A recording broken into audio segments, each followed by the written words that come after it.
अस्सलाम वालेकुम। Previous lecture में हमने प्लाटीनियम की करैक्टरिस्टिक, उसकी प्रॉपर्टीज़ को डिस्कस किया था। अब हम देखें गोल्ड की प्रॉपर्टीज़। गोल्ड क्या है? गोल्ड एक येलो मेटल है, येलो सॉफ्ट मेटल है।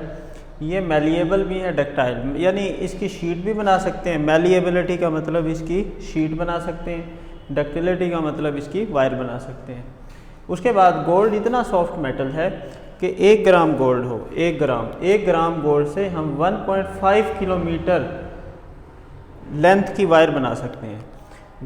1 ग्राम गोल्ड से हम 1.5 किलोमीटर लेंथ की वायर बना सकते हैं। गोल्ड एक इनर्ट मेटल है, ये इलेक्ट्रॉन लूज़ नहीं करता। उसके बाद इस पर एटमॉस्फेयर का भी कोई असर नहीं होता, एटमॉस्फेयर से रिएक्ट नहीं करता, और एक सिंगल एसिड और बेस से भी इसका कोई रिएक्शन नहीं होता। यानी सिंगल एसिड है HCl, HNO3, अगर एक सिंगल एसिड है उससे कोई इस पर कोई इफेक्ट नहीं पड़ता, क्योंकि ये इनएक्टिव मेटल है। ये एक ऑर्नामेंटल मेटल है, क्योंकि इससे ऑर्नामेंट जवाहरात बनते हैं, जैसे कॉइन्स बनते हैं। अगर सिल्वर, ये गोल्ड इतना सॉफ्ट मेटल है कि इसको एज सच इस्तेमाल नहीं करते। गोल्ड में या तो सिल्वर शामिल करते हैं या फिर कॉपर। 24 कैरेट गोल्ड जो है वो प्योर गोल्ड है। 22 कैरेट गोल्ड हो तो उसका मतलब है 22 कैरेट गोल्ड, 2 कैरेट सिल्वर या कॉपर। इसी तरह वाइट गोल्ड क्या होता है? अगर गोल्ड में प्लैटिनम, निकल शामिल कर दें, या फिर गोल्ड में प्लैटिनम या जिंक शामिल कर दें तो उसे कहा जाता है वाइट गोल्ड। उसके बाद नेक्स्ट है platinum. Platinum most precious metal, the most precious metal is platinum. Platinum को भी ज्वेलरी में इस्तेमाल करते हैं, क्योंकि इसकी ख़ास किस्म की प्रॉपर्टीज़ हैं, जैसे इसका कलर, ब्यूटी, स्ट्रेंथ, फ्लेक्सिबिलिटी। उसके बाद रेजिस्टेंस टू टार्निश, ये जल्दी ख़राब नहीं होती, इस पर एटमॉस्फेयर का या एसिड या बेस का रिएक्शन नहीं होता, ये भी ख़राब नहीं होती, तो इसीलिए इसको जवाहरात में इस्तेमाल करते हैं। उसके बाद अगर प्लैटिनियम में पैलेडियम या रोडियम शामिल कर दिए जाएं तो इसको कैटालाइटिक कन्वर्टर में इस्तेमाल करते हैं ऑटोमोबाइल्स में। ऑटोमोबाइल्स, ये रिक्शे, बाइक, इसमें आमतौर पे ये कन्वर्टर के तौर पे इस्तेमाल करते हैं। इसका काम क्या है? प्लैटिनियम में पैलेडियम, रोडियम शामिल कर दें। प्लैटिनियम में क्या शामिल करें? पैलेडियम या रोडियम। इसका काम क्या है? ये जो हार्मफुल गैसेज है, जैसे कार्बन मोनोऑक्साइड एक हार्मफुल गैसेज है, नाइट्रोजन डाइऑक्साइड एक हार्मफुल गैसेज है। कार्बन मोनोऑक्साइड कार्बोनिक एसिड बनाता है, जबकि नाइट्रोजन डाइऑक्साइड या नाइट्रिक एसिड बनाता है। ये जो हार्मफुल गैसेज हैं इसको लेस हार्मफुल गैसेज में तब्दील कर देती है। जैसे कार्बन मोनोऑक्साइड कार्बन डाइऑक्साइड में चेंज हो जाएगा, और नाइट्रोजन NO2 नाइट्रोजन में चेंज हो जाता है, तो इससे हार्मफुल गैसेज को लेस हार्मफुल गैसेज में तब्दील कर सकते हैं। उसके बाद हार्ड डिस्क कोटिंग में इस्तेमाल होता है, फाइबर ऑप्टिक्स केबल में इस्तेमाल होता है प्लैटिनियम। प्लैटिनियम आमतौर पर फाइबर ग्लास में इस्तेमाल होता है, और इसके अलावा LCD में भी इस्तेमाल हो सकता है।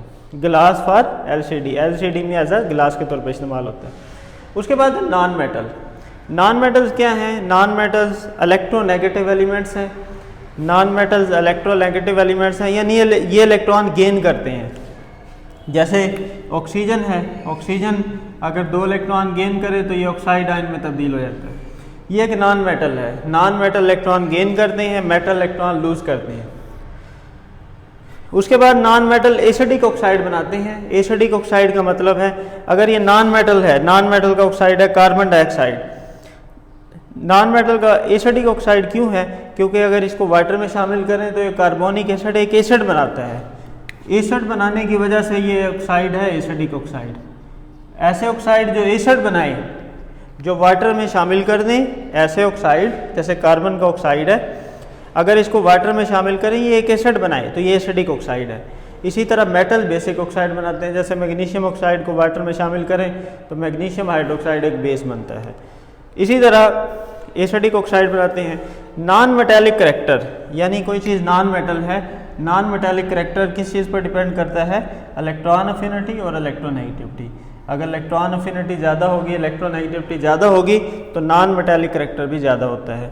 जैसे अगर हम मूव करें from left to right, left पर साइज़ ज़्यादा होता है, जैसे जैसे राइट पे जाते जाएं साइज़ कम होता जाएगा। साइज़ कम होते होते जो छोटे साइज़ के एटम होते हैं वो मोस्ट नॉन मेटेलिक होते हैं, जो बड़े साइज़ के एटम होते हैं वो कम, वो नॉन मेटेलिक कम और मेटेलिक ज़्यादा होते हैं। तो इसीलिए छोटे साइज़ के एटम में इलेक्ट्रोनेगेटिविटी भी ज़्यादा होती है और इलेक्ट्रॉन अफिनिटी भी ज़्यादा होती है, जिसकी वजह से वो मोस्ट नॉन मेटेलिक होते हैं। उसके बाद है physical properties of non metal. Non metal की physical properties, non metals are brittle, brittle जो टुकड़ों में टूट सके, जिसके छोटे छोटे टुकड़े बन सके, उसे कहते हैं ना ब्रिटल, यानी ब्रेक इजीली। नॉन मेटल्स को आसानी से तोड़ा जा सकता है। Non metals bad conductor of heat and electricity, इसमें से करंट पास नहीं हो सकता। मेटल में से करंट पास हो सकता है, नॉन मेटल में से करंट पास नहीं हो सकता। नॉन मेटल में एक एक्सेप्शन है, ग्रेफाइट में से करंट पास हो सकता है। सारी non metals bad conductor of heat and electricity होती हैं, सिर्फ एक नॉन मेटल है, कार्बन की एक फॉर्म है ग्रेफाइट, जिसमें से करंट पास हो सकता है। नॉन मेटल की डल सरफेस होती है, यानी शाइनी सरफेस नहीं होती। सिर्फ इसमें आयोडीन, आयोडीन एक वाहिद नॉन मेटल है जिसकी शाइनी सरफेस है, आयोडीन। इसी तरह नॉन मेटल आमतौर पर सॉफ्ट होती हैं, भुरभुरे होते हैं। उसके बाद इसमें जो हार्ड है नॉन मेटल वो है डायमंड, डायमंड हार्ड होता है। उसके बाद नॉन मेटल के मेल्टिंग और बॉइलिंग पॉइंट लो होते हैं। नॉन मेटल में कुछ नॉन मेटल है जिसके मेल्टिंग और बॉइलिंग पॉइंट हाई होती हैं, जिसमें सिलिकॉन, डायमंड और ग्रेफाइट। उसके बाद केमिकल प्रॉपर्टीज़ को डिस्कस करें, नॉन मेटल की केमिकल प्रॉपर्टीज़। नॉन मेटल में इलेक्ट्रॉन की डेफिशिएंसी होती है, यानी इनके वैलेंस शेल में इलेक्ट्रॉन्स की कमी होती है, जिसकी वजह से ये इलेक्ट्रॉन एक्सेप्ट करते हैं और अपना ऑक्टेट मुकम्मल करते हैं। जैसे सोडियम, जैसे क्लोरीन है, क्लोरीन के पास पहले शेल में 2, दूसरे शेल में 8, तीसरे शेल में 7 इलेक्ट्रॉन है। अब थर्ड शेल में 8 इलेक्ट्रॉन होने चाहिए, तो ये सोडियम इलेक्ट्रॉन गेन करेगा और 8 मुकम्मल कर लेगा। तो इसी तरह इनमें इलेक्ट्रॉन की डेफिशिएंसी होती है और इसीलिए इलेक्ट्रॉन एक्सेप्ट करते हैं और ऑक्टेट मुकम्मल करते हैं। नॉन मेटल अगर आयनिक, नॉन मेटल्स अगर मेटल से मिलें तो आयनिक कंपाउंड बनाते हैं, और अगर नॉन मेटल से मिलें जैसे तो कोवलेंट कंपाउंड बनाते हैं। अब देखा जा सकता है आयनिक कंपाउंड, अब नॉन मेटल है क्लोरीन, सोडियम से मिला, सोडियम मेटल है तो आयनिक कंपाउंड बना।